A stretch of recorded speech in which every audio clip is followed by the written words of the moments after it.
I'm in lots of businesses. Okay. Photography, um, started out heating and cooling. Right. Um, what else did I do? Inventions. I got several inventions, Right. several patents. And then me and my brother bought an old jail in Hartford City. Wanted to use it for historical things. Maybe fix it up, do a tour for so much every so often. Well, I was in Washington State, living there, when my brother bought it. And back in 96, I believe, tail end of 96 or 7. But the jail had been closed for a year, and it's a local jail that we grew up, down in Hartford City, Indiana, where we grew up. And it's the old Blackford County Jail. Well, it was appraised for $5,500. And they said, it's a jail, what else can you do with it?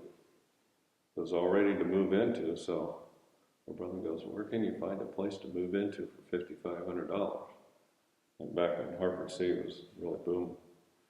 So we got it, and my brother put in a bid for, I think, $5,500, and it was the price that we got it. So there was like 7 other people that wanted it. I think 4 of them wanted to tear it down for parking, the other 2 for apartments or a restaurant, but they would have had to tear it all up. We're the only ones who want to keep it as is. And so we were going to do the historical tours, this, that, and the other. Well, back in 2000, I moved back to Hartford City and lived in the jail.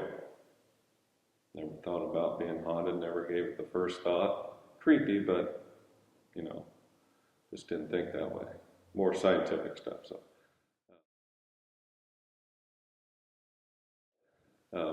anyway, so about 2 years after I was there, I was in bed, home by myself. I don't remember where my brother was, but in walks this guy.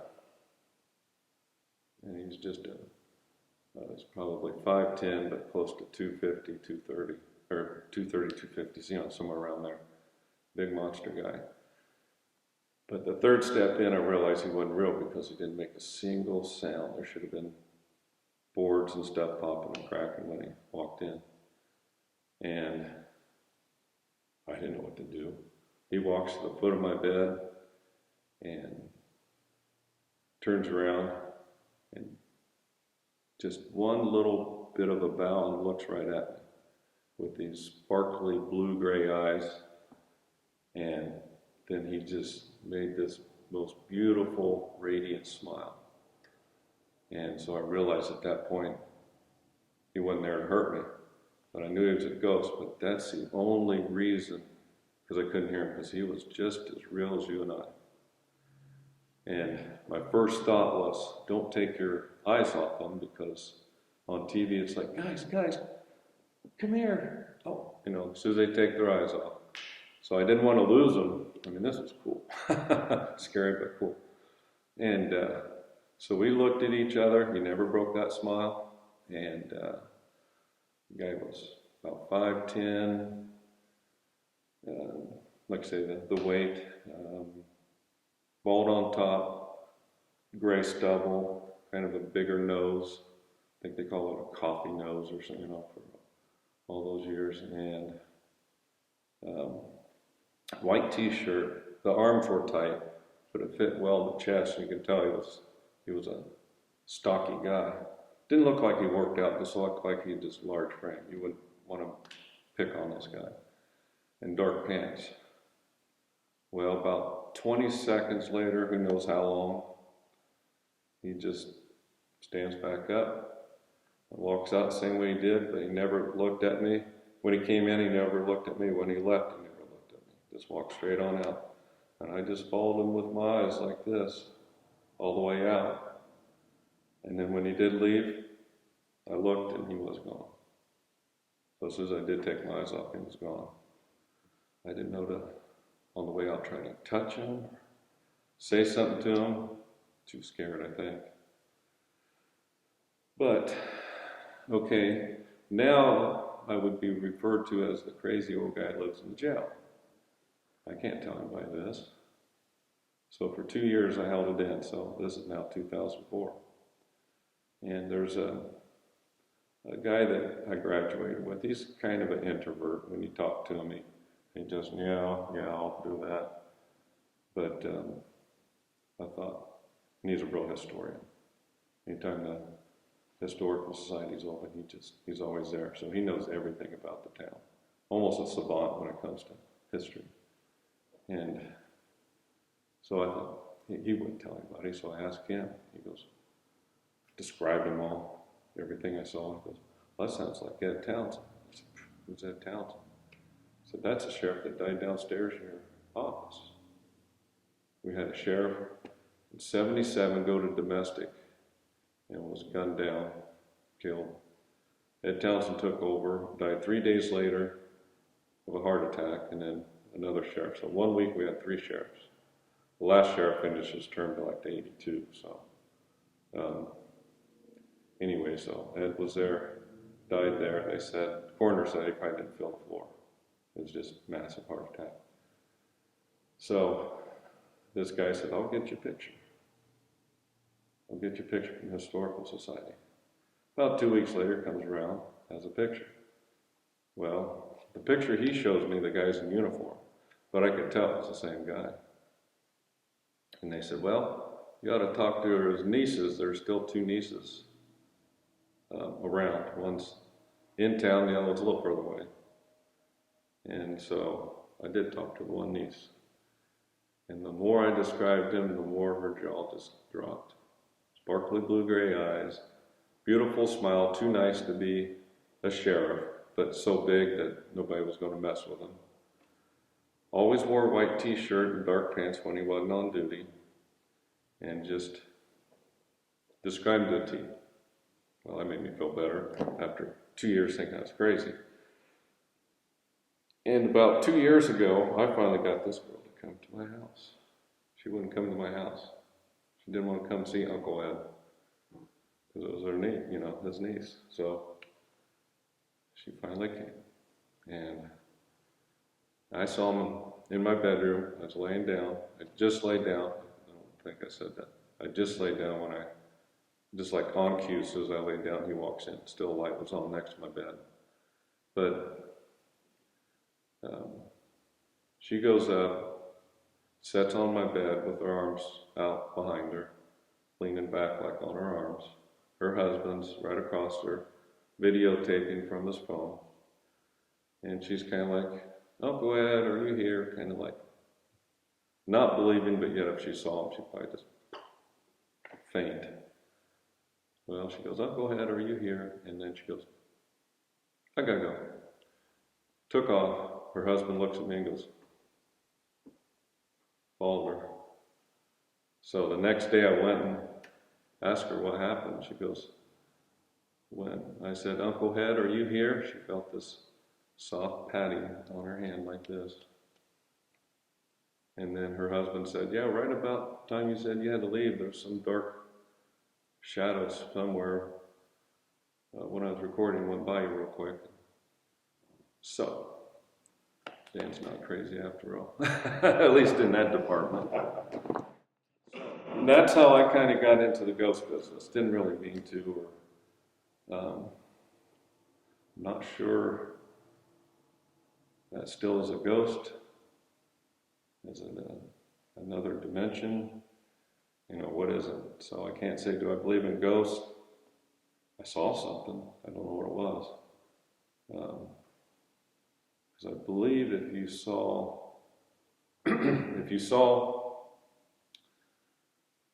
humans from the past in this area, 99.9% of it's going to be Indian. They're thousands of years before us. How come we see that one little sliver of time? Late 18th century people. That's all we see. It doesn't make sense to me. So, is it a portal to the back? Are we conjuring? Or is it, another dimension?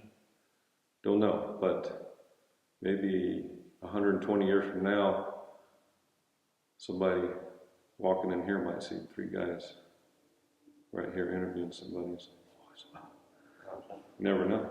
Never know. So, yeah, I mean, you'd think it'd be nothing but Indians we'd see, 99.9%. If it's an energy, if it's something. Nope, always see this one little sliver of time. So,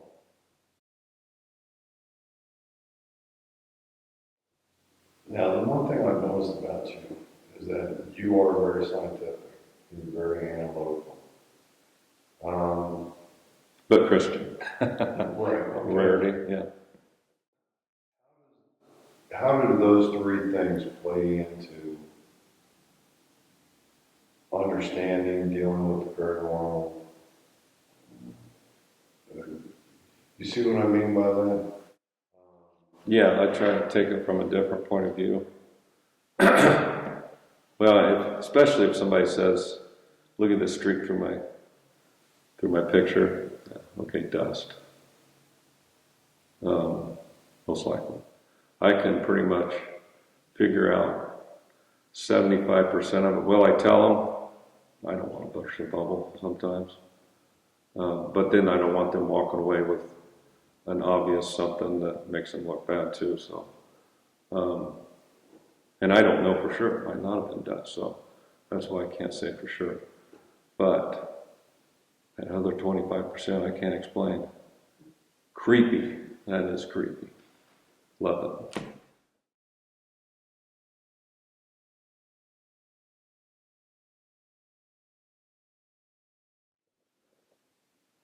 Okay. All right, so we're back. We had a little bit of audio problem here. Right after the words creepy, the camera shut down. So we Took a break. yeah, we took a break. Audio's back up, camera's back up, so we're doing good. We'll see how long this one goes. Right when I said the other 25%, that's when you said it went off. Exactly. So I think that's part of the 25%. If that's never done that before, that's right. unexplainable. So going back to what I started asking before was, when did the asylum come in, and what drew you to the asylum? Well, after saving the jail from the wrecking ball and seeing this building, it's like, I can't let this one go too. This is just too nice. So that's when I thought, maybe if it works at the jail, it'll work here too. And I can save another building, because these relics just, even though it's part of history, you know, they're supposed to be phased out, this, that, and the other. I just don't believe that. I think the buildings were built to last, for one thing. And to leave them around to show other generations what we did in the past, good or bad, it's still history, is worth doing. So I started out photography thinking I was saving history that way, and then now I'm actually got something I can put my hands on that I'm saving. So brick and mortar. But I've done a lot of building maintenance for other people, and I thought, well, it's just time I do it myself. And so for you, is it, obviously, it's a historical sign. How important is the historical value of the building when you make a decision then? Yes. Historic, yes. I mean, if it was too far gone or made of wood or cost too much to do, you know, that all factors in. But in an old historic building, if it had a bad past to it, or if it had a good past to it, it's still history. So that part doesn't really bother me as much as the just the history itself and the craftsmanship that goes into these old buildings. It's just, I guess, hard to describe, but it's something I want to do. I want to save the buildings. I want to save as many as I can, and then self-generation for money. But even though we're here at the old Asylum in Winchester, Indiana, it's going to remain the old Asylum. Winchesterville Asylum. Doesn't matter who owns it. I can't take it somewhere. I didn't buy it and take it somewhere. But if we get other people in here that want to buy it, so-called preserving it and turn it into apartments, that's gone. I don't care how well they do with the outside. It's the inside as well as the outside. It's got to be preserved. And a lot of times, like even at the jail that I own in Hartford City, I've actually taken drywall down to expose the original walls and stuff. So I unmodeled it. So try to get it back to its self, the way it was. And I think that these buildings, like I said, were built to last, and so I don't like to use cheap stuff to put over walls or stuff. I'd rather fix the wall. If it was a wrought iron fence or something, I'll fix the wrought iron fence with wrought iron. Don't do anything halfway. That's my interpretation of restoring the building. These buildings have double pane argon gas windows. That'll be hard to replace. But one of the last things, but yeah, eventually I would like to even replace that back to the old style windows. But they're doing it. It's not that unattractive or something like that. It didn't really devaluate from the history or the look of the building. Had they put something real cheap up outside, yeah, it was coming down. Even inside, like the jail, they had some drywall up. They had a couple new rooms they had to add by code upstairs that we took out instantly, me and my brother. So to get it back the way it used to look.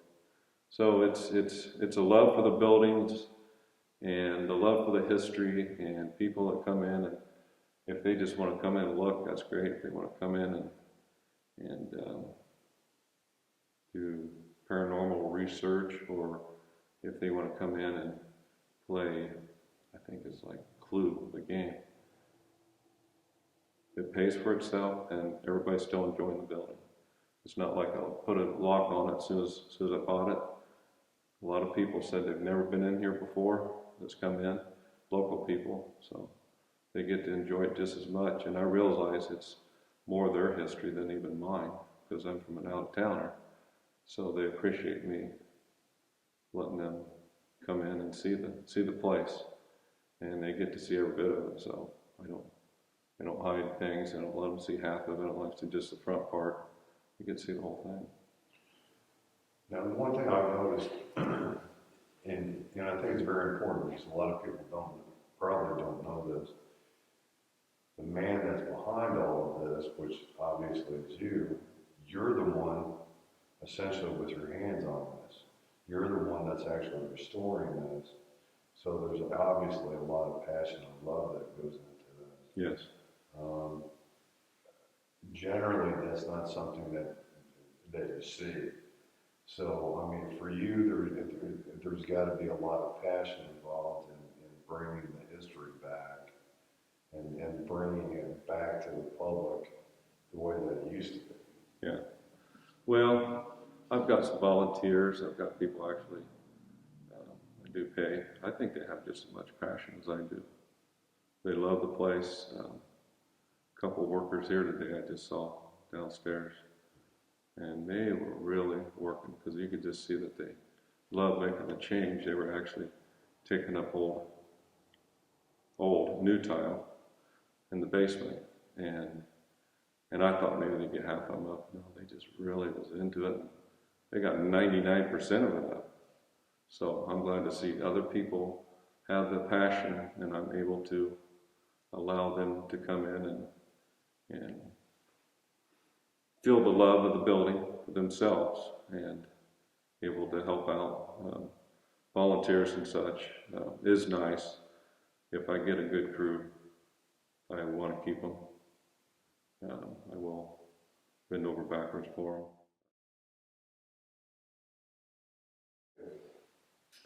them. Here in Winchester, they've been really good working with us.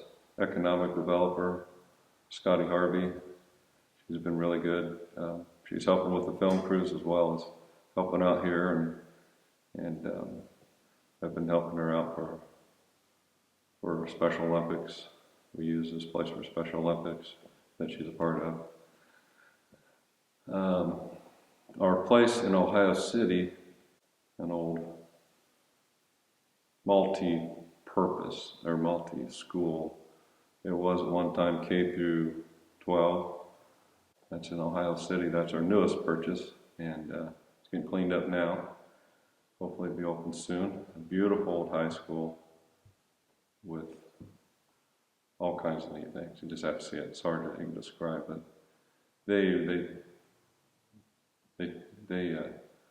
it wasn't built cheap. It was a great school. They have, I think there's a brass tube sticking out of every door as you walk out of the classroom. Eraser vacuums. Built in 1927, they had stuff like that. That's some money back then. Did a lot of little neat extras like that. So the place is incredible. It's 50,000 square feet, 3 stories. So the Randolph County Asylum is 58,000 with 4 floors. So this building's actually bigger with 3 floors. So almost 200 feet long. So the full gym, stage, auditorium, old. You've been there yet? Haven't you? Went there last couple of weeks ago. I've been there a couple of times. Yeah, I knew you were. I don't know if I met you there or not, but yeah, it has the old seats in the gym. Yeah. Those old wooden chairs, I guess, hold down chairs. I don't know what you actually call it. I think they're called auditorium chairs or upper chairs, something. But yeah, it's about 400 of those in there. So it's a neat place. It's going to be a really neat place when we're done with it. And it's really bringing back history because it seems like everybody in that town graduated from there. So we're glad to see it getting fixed up. And got a good crew over there too. Some people coming from the area as well, some from here. So we'll get her fixed up. Probably start renting that probably 1st of August. So a lot of neat things we're going to do yet. The stage is incredible. We can have, we can have dancing there on the floor. I'm full gym, basketball courts, volleyball, all works. It's neat. So,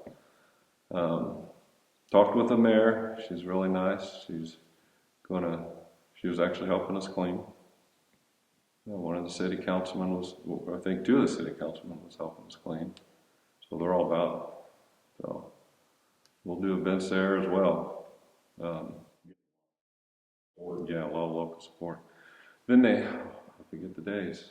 Ohio City, not the one in Cleveland. There's 2 Ohio cities. This is on the western side of Ohio. This Ohio City made the first gas-powered car. So it was just a buggy with an engine in it. So they're going to have those days coming up here shortly. We'll hopefully get it all, I think end of July, have it all fixed up by then. Or not, it's where people can come in and look.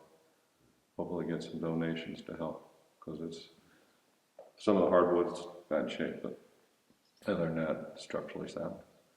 But, so, community's glad to be back in there, because built 27, they said, oh yeah, my grandmother went there, my mom and me, my kids, pretty cool.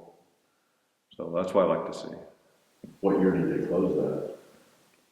I think they closed that in 2012. But 4 years, it did a lot of damage. It has a rubber roof on there that came up, and so a lot of water in it. So anyway, think we got control on that. We've got a good guy over there who seems to know stuff on roofing. Me, YouTube, then do. This guy, I guess, knows it pretty good. So, but I tried. I mean, I haven't done much with rubber roofs, but I'll give it my best shot. So yeah, we're looking for more buildings. We'd like to get them fixed up. We've got speakeasy, jail, infirmary, Ohio City. So, seems like we're getting a lot of them. So, and we're doing a good job on them. And put a bid in for another one. So, hopefully get that one too. And, but yeah, like the big old buildings, that's because it's got more history, I guess. I think a lot of people should be saving the old one-room schoolhouses, but that's not my forte. I like the bigger ones, so. But hopefully, get other people out there saving buildings, get a hold of me, and but it's not something you can just pick up and do. It's a lot of work. You know, a lot of people, got to have a lot of connections.